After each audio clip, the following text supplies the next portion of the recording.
se incorpora también a estos pseudoanalistas, Luis, que en realidad los hemos visto hacer campaña con el presidente o hacer campaña con Sheinbaum, que forman parte del equipo de asesores de los mismos y que aparecen ahí como si no estuvieran haciendo política y estuvieran haciendo un análisis objetivo. Creo que esta manera del presidente de controlar, por lo menos lo que a él le corresponde en los medios, ha sido muy evidente. Todo siempre dentro de la idea de, con percepciones, con juicios propios, con análisis que el presidente cree, que el presidente ve, de lugares comunes. Siempre trata de darle la vuelta a problemas que le estallan directamente todos los días. Es muy frustrante ver que todos los días hay noticias negativas y que no hay ningún avance, ni siquiera en lo propio. Y creo que una de las formas, y con esto vamos a cerrar el programa, que es cuando el presidente López Obrador habla realmente de para qué sirve la conferencia de prensa. Te dice encerrado, pues si la conferencia de prensa es el acto de gobierno por excelencia, el único, una de las actividades principales, si no es que la única actividad que tiene el presidente todos los días, pues entonces te dice de qué se trata el gobierno del presidente López Obrador. Vamos a ver cómo se refirió al objetivo real de las conferencias de prensa, por si alguno de ustedes tenía una duda, y lo venimos a conversar. Vamos. Es que es buena esta conferencia, porque si no, estaríamos en estado de indefensión frente a los medios supuestamente independientes y desde luego de los boletines o de los medios o voceros al servicio de la oligarquía corrupta. Entonces, qué bueno que podemos tener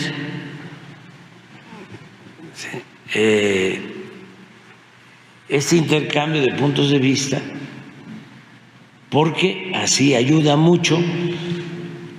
En una de esas nos escucha alguien de los que necesariamente tiene que ir en su automóvil, ¿no? 2-3 horas al día aquí en la ciudad, y está escuchando Radio Fórmula o Imagen, y pues lo atosigan de mentiras. O sea, entonces, que escuchen que existe otro punto de vista que es el nuestro, porque si no, pues es Carmen Aristegui, es Ciro, es Lore de Mola, es Joaquín.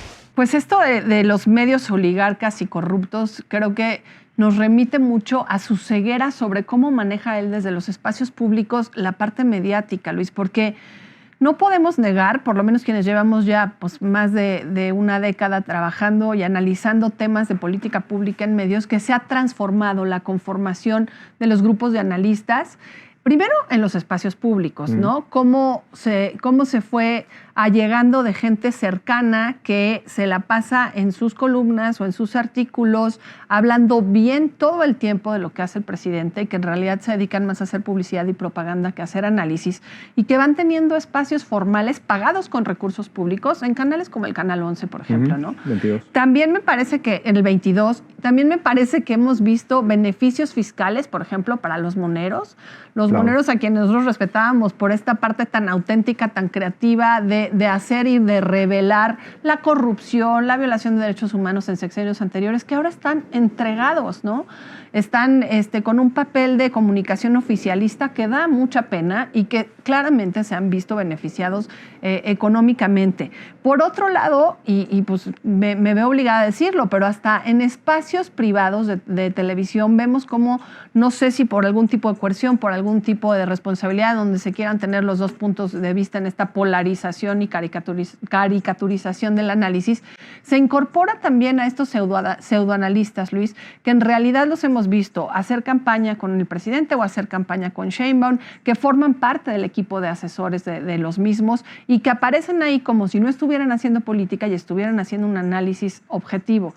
Creo que esta manera del presidente de controlar, por lo menos lo que a él le corresponde de los medios, ha sido muy evidente y lo vemos todos los días. Entonces, cuando él nombra a los otros periodistas, que fueron igual de críticos en los sexenios previos, habla de Aristegui, habla de Ciro, habla de López Dóriga, en realidad creo que vuelve siempre a caricaturizar su análisis diciendo son estos la oligarquía y el resto no lo somos. Y lo interesante es que haga uso de recursos públicos, no solo en estos medios que te dije, sino en la mañanera misma, ¿no? ¿Cuánto nos cuesta? ¿Cuántas horas, seguramente tú irás a sacar ese dato, Luis, cuántas horas de tiempo de su sueldo ocupó en hacer propaganda política? Fíjate, ese dato, si van 1,240, más o menos, y duran 2 horas en promedio, pues esas son las horas que han salido cortesía de todos nosotros para que el presidente grille, ¿no? Para que dé su opinión, como dice, y sobre todo para que evite el verdadero uso de una conferencia de prensa. Porque si alguien le tenía alguna duda de que esto era un ejercicio de transparencia, información o rendición de cuentas, el presidente nos dice y nos confirma de propia voz que esto no es para, las conferencias de prensa no son para eso, las que él hace. Las conferencias de prensa en general sí, pero las que él hace de lunes a viernes, las que él se para ahí, se pone traje y se levanta temprano y tal, no son para informar. Sirven para dar su punto de vista, para reaccionar a lo que los medios publican. Porque dice el presidente, imagínense la gente escucha una versión y tiene que escuchar la otra versión como si la realidad fuera de 2 fuentes.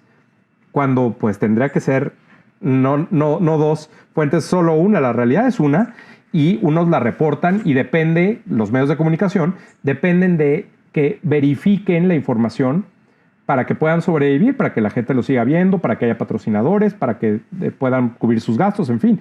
Pero como el presidente nadie lo puede quitar hasta que renuncie o se vaya o termine. Aquí el presidente dice, bueno, yo puedo decir lo que yo quiera, no hay sanción. Eso es lo que él cree. Y a mí me parece que el presidente ha acumulado tanta información que no puede probar, tantas afirmaciones, y lo hemos visto aquí, a lo largo del tiempo, que no puede probar, que entonces, cuando se enfrenta a los medios de comunicación, no tiene cómo ganarles.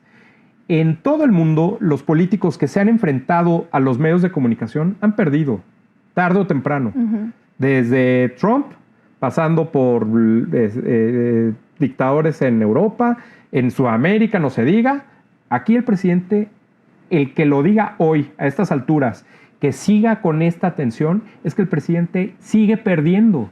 Y va a seguir perdiendo simplemente porque no tiene con qué sustentar lo que dice, mientras que los medios sí lo tienen. Pero entonces, el presidente va a seguir manteniendo este conflicto. Y hay una trampa, me parece, en el argumento, y con esto quiero terminar, que es, el presidente piensa que cuando lo que él dice respecto de la información o de los medios de comunicación tiene un impacto favorable entre sus seguidores, es decir, los seguidores del presidente creen lo que dice el presidente y no lo que los medios de comunicación publican. Pero está demostrado, y no es una cuestión ni racista, ni clasista, ni nada, que los votantes de Morena y los votantes que siguen al presidente López Obrador son los electores que menos consumo de información política tienen. Que menos. No es como en Estados Unidos que los republicanos y los demócratas ven diferentes medios de comunicación y se informan unos por la prensa y por la televisión, otros por el radio. No. Aquí es claramente hay un abismo entre los votantes que siguen al presidente y los votantes que están en contra del presidente. Las conferencias de prensa no las ven sus seguidores, ni sus seguidores. Ni sus seguidores, así es. En realidad, quienes las vemos somos gente interesada en política y que al estar interesados en política, y ahí sí, como dice el presidente, estar informados, pues vemos que lo que dice el presidente no tiene fundamento y lo vemos aquí todas las semanas. Entonces, creo que ahí el presidente tiene un mal diagnóstico, quiere obviamente tratar de hacer parecer que es diferente, pero en realidad no tiene ninguna información, ningún sustento de que pueda de alguna forma transmitir información verificada de su gobierno, de acciones de su gobierno. Lo que entonces acaba pasando es que la conferencia de prensa genera ruido, no genera información. Y cuando el presidente quiere realmente dar a conocer algo importante, un dato importante, un hecho relevante, pasa desapercibido por todo el ruido que genera la propia conferencia. Entonces, él mismo, en este formato, con estas características, con esta calidad de información y sin sustento, él mismo se pone el pie con las conferencias de prensa para informar de los logros que él llama, de lo que él llama la cuarta transformación. Así es, yo me quedo con una frase para cerrar con esto, Luis, que es cuando dice, atosigan con mentiras, ¿no? Esos medios a quienes yo tengo que contrarrestar aquí en la mañanera, y me llama la atención porque atosigar a mí pues me refleja la sensación de que lo que te comiste se quedó atorado en la garganta, de que no puedes respirar, de que estás totalmente saturado de información que te estorba, y me parece que si algo se asemeja a la palabra atosigar es la mañanera. De acuerdo. De acuerdo, todos los días, de lunes a viernes, el presidente ya más de 1,240 conferencias de prensa, que son, ya vimos, un ejercicio para él de propaganda y de tratar de engañar, de a ver quién le cree lo que dice, porque nada de eso tiene sustento. Pero bueno, de eso se tratan las conferencias y aquí lo seguiremos analizando cada semana.